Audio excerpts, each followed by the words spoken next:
আসসালামু আলাইকুম ওয়া রাহমাতুল্লাহি ওয়া বারাকাতুহু। আমি হারা বাংলাদেশ হোটেল থেকে বলছি। আজকে 7 জুলাই আমি আপনাদের মাঝে বিকালের খাবারটা তুলে ধরছি। এই হলো পোলট্রি মুরগি খানা 6 টাকা। এই হলো করলা ভাজি শেষ হয়ে গেছে, আবার বিকালে তৈরি হইব খানা 6 টাকা। এই হলো খাসির মাংস খানা সহ 6 রিয়াল। এই হলো দেশি ফার্মের মুরগি বলার মুরগি খানা তো 8 টাকা।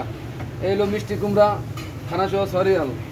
এই হলো কই মাছ সিমের বিচি দিয়া খানা সহ 10 রিয়াল। এই হলো গরুর মাংস খানা সহ 10 রিয়াল। এই হলো রুই মাছ খানা সহ 6 রিয়াল। এই হলো গরুর বট খানা সহ 6 রিয়াল। এই হলো কলমি শাক ভাজি খানা সহ 6 রিয়াল। লাল শাক ভাজি খানা সহ 6 রিয়াল। এই যে সরপুরি মাছ খানা সহ 6 রিয়াল। আরও আছে আমাদের 20 আইটেমের 20 থেকে 25 আইটেমের তরকারি আছে। আরও বিকালে আপনারা পাইবেন 15 থেকে 20 আইটেমের ভর্তা আছে। কাসকি মাছের ভর্তা, লোটা শুটকির ভর্তা আছে বা শুটকির ভর্তা,